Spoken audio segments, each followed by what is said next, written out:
नई दिल्ली में इंटरपोल की 90वीं महासभा शुरू। पीएम मोदी ने किया संबोधित। कहा, आतंकवाद, भ्रष्टाचार जैसे वैश्विक खतरों से निपटने के लिए पूरी दुनिया को आना होगा एक साथ। टेरर फंडिंग के स्रोतों के खिलाफ वैश्विक समुदाय से और भी तेजी से काम करने का किया आह्वान।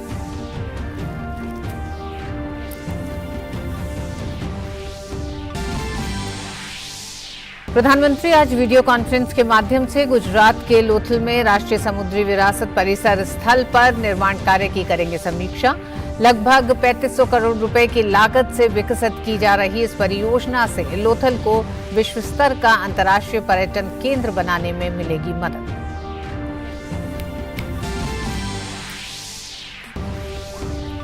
उत्तराखंड के केदारनाथ के पास गरुड़ चट्टी में निजी कंपनी का हेलीकॉप्टर दुर्घटनाग्रस्त। हादसे में 2 पायलट सहित 7 लोगों की मौत। सीएम धामी ने दिए जांच के आदेश। राष्ट्रपति, प्रधानमंत्री, केंद्रीय गृह मंत्री ने जताया दुख। गुजरात के गांधीनगर में आज एशिया की सबसे बड़ी एयर स्पेस और रक्षा प्रदर्शनी डिफेंस एक्सपो 2022 का आगाज। 4 दिनों तक चलने वाली इस प्रदर्शनी में रक्षा मंत्री राजनाथ सिंह ले रहे हैं भाग। एक्सपो से इतर राजनाथ सिंह ने भारत अफ्रीका डिफेंस डायलॉग को किया संबोधित। कहा, भारत अफ्रीकी देशों की रक्षा जरूरतों को पूरा करने के लिए है तैयार।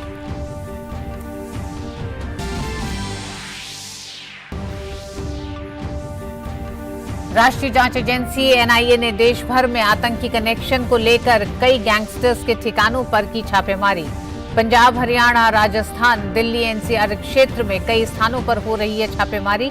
छापेमारी में हथियार और गोला बारूद के साथ ड्रग्स, नकदी, आपत्तिजनक दस्तावेज, इलेक्ट्रॉनिक डिवाइस और बेनामी संपत्ति के कागजात बरामद होने की खबर। संयुक्त राष्ट्र महासचिव एंटोनियो गुटेरेस आज भारत यात्रा पर पहुंचेंगे नई दिल्ली। मुंबई में 26/11 के शहीदों को देंगे श्रद्धांजलि। 20 अक्टूबर को गुजरात में पीएम मोदी के साथ यूएनएसडी मिशन लाइफ की पुस्तिका, लोगों और टैगलाइन का करेंगे शुभारंभ। बीसीसीआई के निजाम को मिला नया सुल्तान। 1983 विश्व कप विजेता टीम के सदस्य रॉजर बिन्नी बने नए अध्यक्ष। बीसीसीआई की एजीएम में लिया गया फैसला।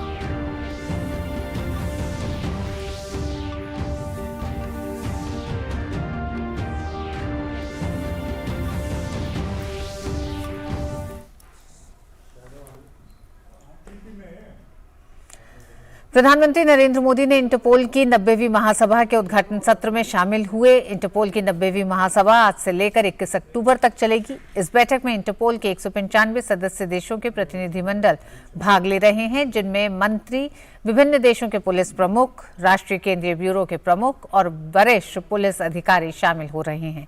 ये महासभा इंटरपोल की सर्वोच्च शासी निकाय है और अपने कामकाज से संबंधित महत्वपूर्ण निर्णय लेने के लिए वर्ष में एक बार बैठक करती है। इंटरपोल की 90वीं महासभा के उद्घाटन सत्र को संबोधित करते हुए प्रधानमंत्री मोदी ने कहा कि आतंकवाद, भ्रष्टाचार जैसे वैश्विक खतरों से निपटने के लिए पूरी दुनिया को एक साथ आना होगा। There are many harmful globalized threats that the world faces. Terrorism, corruption, drug trafficking, poaching, and organized crime. The pace of change of these dangers is faster than earlier. When threats are global, the response cannot be just local. It is time, and it is high time, that the world comes together to defeat these threats. प्रधानमंत्री मोदी ने कहा कि जलवायु लक्ष्यों से लेकर Covid vaccine बनाने तक भारत ने संकट के समय नेतृत्व करने का काम किया है। साथ ही उन्होंने स्थानीय कल्याण के लिए वैश्विक सहयोग का आह्वान किया। From climate targets to COVID vaccines, India has shown willingness to take the lead in any kind of crisis.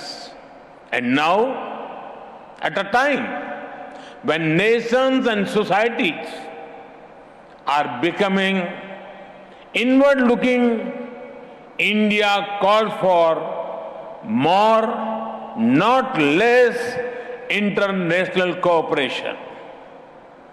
Global cooperation for local welfare is our call. प्रधानमंत्री मोदी ने टेरर फंडिंग के स्रोतों के खिलाफ वैश्विक समुदाय से और भी तेजी से काम करने का आह्वान किया। Corruption and financial crimes have harmed the welfare of the citizens of many countries. The corrupt find a way to park the process of crime in different parts of the world. This money belongs to the citizens of the country from which they have been taken. It is such money that is pushed into evil activities. This is one of the major sources of terror funding. There is a need for the global community to work even faster to eliminate safe havens. प्रधानमंत्री ने कहा कि सुरक्षित विश्व हमारी साझा उत्तरदायित्व है। साथ ही उन्होंने कहा कि अगर सही ताकतें आपस में सहयोग करें तो अपराध करने वाले अपनी गतिविधियों को अंजाम नहीं दे सकते। Police and law enforcement agencies need to devise procedures and protocols to increase cooperation. Interpol can help by speeding up of red corner notices for fugitive offenders. A safe and secure world is our shared responsibility. When the forces of good cooperate, the forces of crime cannot operate. Let communication, collaboration and cooperation defeat crime, corruption and terrorism. I hope the 19th International General Assembly proves to be an effective and successful platform for this. प्रधानमंत्री मोदी ने भारतीय सैन्य बलों की तारीफ करते हुए कहा कि संयुक्त राष्ट्र शांति अभियान में बहादुर लोगों को भेजने में शीर्ष योगदानकर्ताओं में से एक है Bharat. There is a unique global outlook in India's soul. This is why India is one of the top contributors in sending brave men and women the United Nations peacekeeping operations. Even before our own independence, we made sacrifices to make the world a better place. प्रधानमंत्री ने भारतीय police बल के काम की तारीफ करते हुए कहा कि विविधता और लोकतंत्र को कायम रखने में भारत दुनिया के लिए एक केस स्टडी है। Our police forces work with respecting the diversity and rights of the people promised by the Constitution. They not only protect the people, but also serve our democracy. Take the scale of India's free, fair and massive elections. Election involve arrangements for around 900 million electorals. This is close to the population of North and South American continents taken together. About 2.3 million police personnel are deployed to help with the elections. In upholding diversity and democracy, India is a case study for the world. प्रधानमंत्री नरेंद्र मोदी ने नई दिल्ली में interpole की 90वीं महासभा के उद्घाटन सत्र के दौरान स्मारक डाक टिकट और स्मारक सिक्का जारी किया।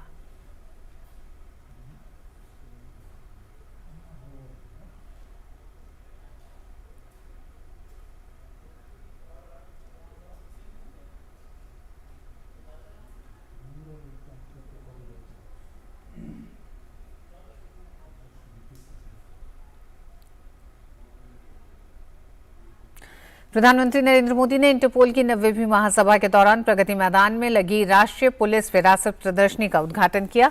इस प्रदर्शनी में पुलिस के इतिहास और विरासत को व्यापक तरीके से दर्शाने का प्रयास किया गया है।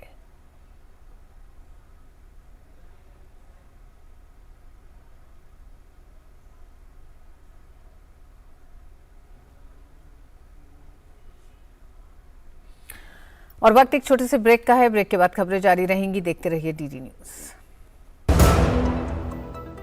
अलग हैं हम, ये रफ्तार नई है, ये रफ्तार सही है, ये जज्बा नया है, खुद ब खुद बयां है। आयशर प्राइमर G3, जज्बा नया, जीत नई। और इंटरपोल के अध्यक्ष अहमद नासिर अल रईसी ने अपने उद्घाटन भाषण में सदस्य देशों को इंटरपोल से डाटा साझा करने की अपील की ताकि अपराधियों को पकड़ने में मदद मिल सके। Information sharing help us to better tackle and prevent crimes. And again, Interpol databases are the foundation that support our work. Every country's contribution is vital, and the databases will help to better inform policing efforts. We are stronger together. All in all, we must remember, criminals always try to outsmart us, but they are no match for 195 countries, a strong organization as the far-reaching tool for police across the globe. Our action will speak louder than our words. साथ ही interpole के अध्यक्ष ने कहा कि interpole के सदस्य देशों में कोई बड़ा या कोई छोटा नहीं है, सबका बराबरी का प्रतिनिधित्व है। Cyber threats, cross-border conflicts, global warming. Imagine a world without the Interpol. It would be impossible for countries to keep up with these challenges on their own. As the world's largest policing organization, it's the job of the Interpol to make sure that all countries are supported. No member country is too big, and no also member country is too small. We must all be equally represented. प्रधानमंत्री नरेंद्र मोदी आज video conference के माध्यम से गुजरात के लोथल में राष्ट्रीय समुद्री विरासत परिसर स्थल का निर्माण कार्य की समीक्षा करेंगे। पीएम इस अवसर पर आयोजित समारोह को संबोधित भी करेंगे। लोथल हड़प्पा सभ्यता के प्रमुख शहरों में से एक था। ये परिसर करीब 3,500 करोड़ रुपए की लागत से विकसित किया जा रहा है। इसका निर्माण इस वर्ष मार्च में शुरू हुआ था। लोथल हड़प्पा संस्कृति का एक प्रमुख शहर है और ये मानव निर्मित प्राचीनतम पोतगाह की खोज के लिए जाना जाता है। लोथल में ये परिसर देश के ऐतिहासिक विरासत और धरोहर के प्रति यथोचित श्रद्धांजलि होगी। ये अपनी तरह की अनूठी परियोजना होगी जिसमें न केवल भारत की समृद्धि और विविध समुद्री विरासत प्रदर्शित की जाएगी, बल्कि लोथल को विश्व स्तर का अंतर्राष्ट्रीय पर्यटन केंद्र बनाने में भी मदद मिलेगी। और वक्त एक छोटे से ब्रेक का है। ब्रेक के बाद खबरें जारी रहेंगी। देखते रहिए डीडी न्यूज। पैसाबाजार.com पर लोएस्ट इंटरेस्ट रेट वाला लोन भी है और मैक्सिमम लोन अमाउंट वाला भी। ये सब और बहुत सारे लोन ऑप्शंस मिलेंगे सिर्फ पैसाबाजार.com पर। अलग हैं हम, ये रफ्तार नई है, ये रफ्तार सही है, ये जज्बा नया है, खुद ब खुद बयां है। आयशर प्राइमर G3, जज्बा नया, जीत नई। किसानों के हित में एक और महत्वपूर्ण फैसला लेते हुए केंद्रीय मंत्रिमंडल ने आज रबी सीजन 2022-23 के लिए 6 प्रमुख फसलों के न्यूनतम समर्थन मूल्य में बढ़ोतरी की घोषणा की।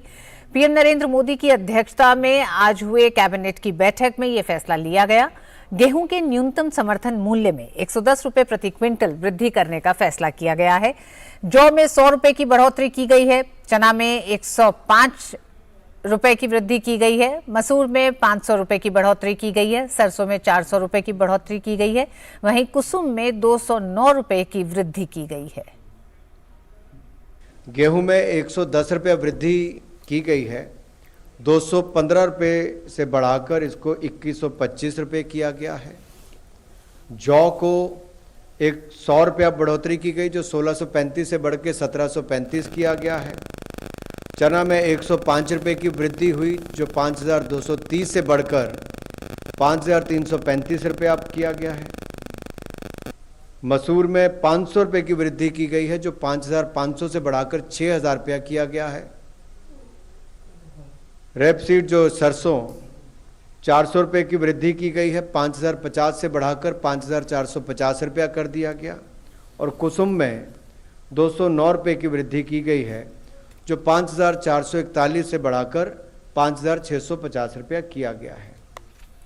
बीजेपी की केंद्रीय चुनाव समिति की आज शाम बैठक है। बैठक में हिमाचल विधानसभा चुनाव को लेकर पार्टी अपने उम्मीदवारों के नाम को तय करेगी। बैठक के बाद जल्द ही बीजेपी हिमाचल विधानसभा चुनाव में अपने उम्मीदवारों के नाम का ऐलान करेगी। भाजपा कोर समूह की बैठक कल दिल्ली में हुई, जिसमें पार्टी अध्यक्ष जेपी नड्डा, महासचिव बीएल संतोष, केंद्रीय गृह मंत्री अमित शाह और हिमाचल प्रदेश के मुख्यमंत्री जयराम ठाकुर ने भाग लिया। हिमाचल प्रदेश में विधानसभा चुनाव 12 नवंबर को होंगे। सभी 68 सीटों के लिए नामांकन भरने का काम कल अधिसूचना जारी होने के साथ शुरू हो गया है। वर्ष 2017 में हुए पिछले चुनाव में भारतीय जनता पार्टी को 44 सीटों के साथ स्पष्ट बहुमत मिला था, वहीं कांग्रेस को केवल 21 सीटें मिली थीं।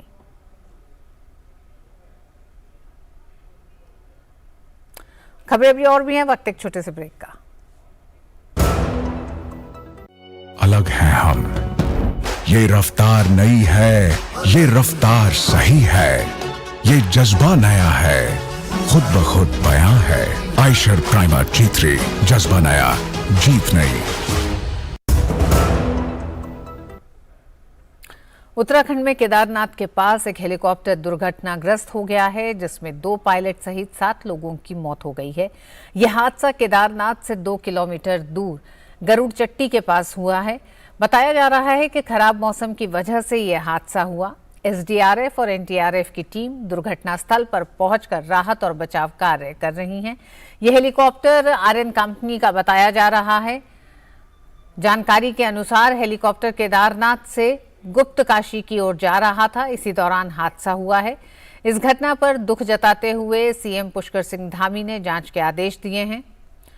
उत्तराखंड नागरिक उड्डयन विकास प्राधिकरण के सीईओ सी रविशंकर ने हेलीकॉप्टर क्रैश की घटना पर कहा कि इस दुर्घटना में 7 लोगों की मौत हुई है। ये घटना सुबह करीब 11:40 पर हुई। हेलीकॉप्टर केदारनाथ से गुप्तकाशी की ओर जा रहा था। जांच के बाद ही इस दुर्घटना के कारणों का पता चलेगा। उत्तराखंड के मुख्यमंत्री पुष्कर सिंह धामी ने दुर्घटना पर दुख जताया। उन्होंने ट्वीट में लिखा कि केदारनाथ के नजदीक गरुड़ चट्टी में दुर्भाग्यपूर्ण हेलीकॉप्टर क्रैश में कुछ लोगों के हताहत होने का अत्यंत दुखद समाचार प्राप्त हुआ। राहत और बचाव कार्य हेतु एसडीआरएफ और जिला प्रशासन की टीम घटनास्थल पर पहुंच चुकी है। इस दुखद घटना के विस्तृत जांच के आदेश दे दिए गए हैं। राष्ट्रपति द्रौपदी मुर्मू ने हादसे पर दुख व्यक्त किया। राष्ट्रपति मुर्मू ने ट्वीट में लिखा, केदारनाथ धाम के पास हुई हेलीकॉप्टर दुर्घटना में पायलट सहित कई तीर्थयात्रियों के निधन का समाचार बहुत दुखद है।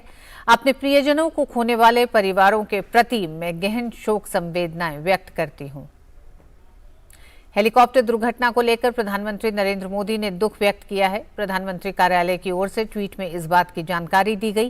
प्रधानमंत्री कार्यालय की ओर से ट्वीट में लिखा गया कि उत्तराखंड में हेलीकॉप्टर हादसे से दुखी हूं। इस दुखद घड़ी में मेरी संवेदनाएं शोक स्तब्ध परिवारों के साथ। रक्षा मंत्री राजनाथ सिंह ने हादसे पर दुख व्यक्त किया है। उन्होंने ट्वीट में लिखा, उत्तराखंड में तीर्थयात्रियों को लेकर जा रहे हेलीकॉप्टर के दुर्घटनाग्रस्त होने के समाचार से मुझे अत्यंत दुख पहुंचा है। इस हादसे में अपनी जान गंवाने वाले श्रद्धालुओं के परिजनों के प्रति मैं अपनी गहरी संवेदना व्यक्त करता हूं। ईश्वर उन्हें ये भारी दुख सहने की शक्ति प्रदान करें। देश के गृह मंत्री अमित शाह ने भी ट्वीट कर हेलीकॉप्टर क्रैश की घटना पर दुख जताया। उन्होंने ट्वीट करते हुए लिखा, केदारनाथ में श्रद्धालुओं को ले जा रहे हेलीकॉप्टर के क्रैश की घटना बहुत दुखद है। इस दुर्घटना में जान गंवाने वाले सभी लोगों के परिजनों के प्रति संवेदना व्यक्त करता हूं। ईश्वर उन्हें ये दुख सहने की शक्ति दे। तक का जो जानकारी है वो ऐसे बता रहा है कि जो टेक ऑफ होकर के वो लगभग गरुड़ चट्टी जो लगभग 3 से 4 किलोमीटर दूरी पर है, उसके आसपास जो है उनका कम्प्लीटली विजिबिलिटी नहीं हुआ होगा। तो उस संबंध में जो है क्या एक्चुअली घटना हुआ है वो पूरा इंक्वायरी के बाद जो है हमें स्पष्ट पता चलेगा कि विजिबिलिटी खराब होने के बाद वो क्या कहीं पे टकराया गया है या क्या है। ये इन्फॉर्मेशन जो है बाद में इंक्वायरी के बाद पता चलेगा। उधर वडोदरा के कपुराई ब्रिज राष्ट्रीय राजमार्ग पर एक निजी बस और ट्रेलर ट्रक की टक्कर हो गई, जिसमें 6 लोगों की मौके पर ही मृत्यु हो गई, जबकि 15 लोग गंभीर रूप से घायल हो गए। घायलों को इलाज के लिए वडोदरा के एसएसडी अस्पताल में भर्ती कराया गया है।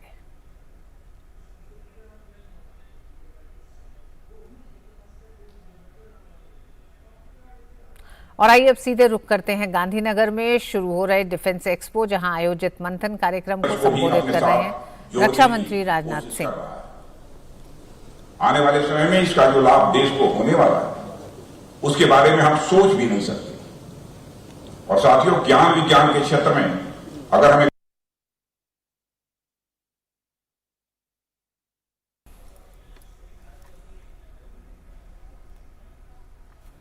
वक्त एक छोटे से ब्रेक का है। ब्रेक के बाद होंगी कुछ और खबरें। देखते रहिए डीडी न्यूज। अलग है हम, ये रफ्तार नई है, ये रफ्तार सही है, ये जज्बा नया है, खुद ब खुद बयां है। आयशर प्राइमर G3, जज्बा नया, जीत नई। इंटरपोल की 90वीं महासभा के सम्मेलन नई दिल्ली में चल रहा है। इंटरपोल के इस सम्मेलन में पाकिस्तान के संघीय जांच एजेंसी के महानिदेशक मोहसिन बट भी शामिल हुए हैं। सम्मेलन के दौरान एक पत्रकार द्वारा मोहसिन बट से जब पूछा गया कि क्या वे अंडरवर्ल्ड डॉन दाऊद इब्राहिम और लश्कर तैयबा के प्रमुख हाफिज सईद को भारत को सौंपेंगे, उन्होंने इस सवाल पर चुप्पी साध ली और जवाब देने से इनकार कर दिया। ये प्रोसेस एक्स्ट्राडिशन का बढ़ेगा भारत के साथ। दाऊद इब्राहिम को आप इंडिया को सौंपेंगे। Excellency, Hafiz Saeed and Dawood Ibrahim most wanted है इंडिया में। क्या आप भारत को सौंपेंगे? राष्ट्रीय जांच एजेंसी एनआईए ने देश भर में आतंकी कनेक्शन को लेकर कई गैंगस्टर्स के ठिकानों पर छापेमारी शुरू की है। जांच एजेंसी की यह कार्रवाई दिल्ली समेत 50 जगहों पर हो रही है। एनआईए ने भारत और विदेशों में स्थित आतंकवादियों, गैंगस्टरों और ड्रग तस्करों के बीच बढ़ते गठजोड़ को खत्म करने के लिए एक्शन लिया है और पंजाब से लेकर हरियाणा, राजस्थान, दिल्ली, एनसीआर क्षेत्र में कई स्थानों पर छापेमारी की है। मीडिया रिपोर्ट्स के मुताबिक अब तक की छापेमारी में कई हथियार बरामद किए गए हैं। दिल्ली पुलिस ने बीते दिनों यूएपीए के तहत 2 मामले दर्ज किए थे। उन्हीं मामलों को संज्ञान में लेते हुए एनआईए ने एक्शन किया है। दरअसल जांच में सामने आया कि विदेशों में बैठे गैंगस्टर और हिंदुस्तान की अलग अलग जेलों में बंद गैंगस्टर अपना एक अलग लेवल का नेटवर्क चला रहे हैं और लगातार वारदातों को अंजाम दे रहे हैं। इतना ही नहीं, जांच में ये भी सामने आया कि इन गैंगस्टर्स के लिंक आतंकी संगठनों से भी हैं। ये गैंगस्टर्स बड़े पैमाने पर लोगों के बीच आतंक पैदा करने के लिए और वारदातों को प्रसारित कर साइबर स्पेस का इस्तेमाल कर रहे थे। वहीं जो गैंगस्टर्स विदेश भाग गए हैं वो वहीं से ऑपरेट कर रहे हैं, जैसे पाकिस्तान, कनाडा, मलेशिया, ऑस्ट्रेलिया सहित विदेशों से अपना गैंग चला रहे हैं। ये गिरोह ड्रग्स और हथियारों की तस्करी के जरिए आपराधिक गतिविधियों को अंजाम देने के लिए फंड भी जुटा रहे हैं। इनके पूरे नेटवर्क को खत्म करने के लिए आज एनआईए ने फाजिल्का, फरीदकोट, मुक्तसर साहब, मोंगा, तरन तारन, अमृतसर, लुधियाना, चंडीगढ़, पंजाब के मोहाली जिलों, पूर्वी गुरुग्राम, भिवानी में 50 स्थानों पर छापेमारी की। हरियाणा के यमुनानगर, सोनीपत और झज्जर जिले, राजस्थान के हनुमानगढ़ और गंगानगर जिले और दिल्ली एनसीआर के Dwarka, outer north, north east, north west और शाहदरा में छापेमारी की। बताया जा रहा है कि एनआईए को आज तलाशी के दौरान 6 पिस्टल, 1 रिवॉल्वर, 1 शॉटगन और गोला बारूद बरामद किया है। इसके अलावा ड्रग्स, नकदी, आपत्तिजनक दस्तावेज, इलेक्ट्रॉनिक डिवाइसेस, बेनामी संपत्ति के कागजात, धमकी के खत एनआईए ने जब्त किए हैं। दरअसल जम्मू कश्मीर में आतंक को फैलाने के लिए विदेश से पैसा लाकर आतंकियों तक पहुंचाया जा रहा है। सुरक्षा एजेंसियों की नजर इस नेटवर्क पर है।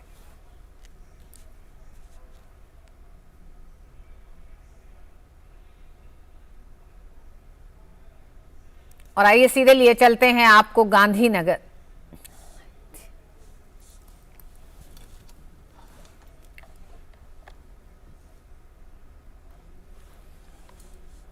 दिल्ली की एक सीबीआई अदालत ने बिहार के उप मुख्यमंत्री और राजद नेता तेजस्वी यादव को सार्वजनिक मंचों पर जिम्मेदारी से और सोच समझकर बयान देने का निर्देश दिया है। आईआरसीटीसी घोटाला में तेजस्वी यादव की जमानत रद्द करने के सीबीआई की याचिका पर सुनवाई करते हुए अदालत ने यह निर्देश दिया। सीबीआई की याचिका पर अदालत ने अपना निर्णय सुरक्षित रखा है। दरअसल सीबीआई की कार्रवाई पर तेजस्वी यादव ने एक प्रेस कॉन्फ्रेंस में कहा था कि क्या सीबीआई वालों के परिवार नहीं होते, उनकी मां नहीं होती या उनकी बहन नहीं होती। सीबीआई ने कोर्ट में तेजस्वी के इसी बयान को धमकी के तौर पर लेते हुए कहा कि सीबीआई के जांच अधिकारियों को धमकी दी जा रही है तो आम लोगों का क्या होगा। सीबीआई ने तेजस्वी यादव के इसी बयान को बार बार पढ़ा और कहा कि कैसे वो जांच प्रभावित करने का तरीका है। हालांकि कोर्ट ने कहा कि इस मामले में जमानत रद्द करने का कोई विशेष आधार नहीं है। कोर्ट ने कहा अदालत मामले में जल्द विस्तृत आदेश पारित करेगी। केरल लोकायुक्त ने राज्य की पूर्व स्वास्थ्य मंत्री के शैलजा और कुछ अन्य को कोविड-19 की शुरुआती अवधि के दौरान पीपीई किट और अन्य चिकित्सा उपकरणों की खरीद में कथित भ्रष्टाचार के संबंध में नोटिस जारी किया है। ये नोटिस कांग्रेस नेता वीना एस नायर द्वारा शिकायत दर्ज किए जाने के बाद जारी किया गया है। शिकायत में कहा गया है कि कई वस्तुओं की अत्यधिक दर पर खरीदारी की गई है।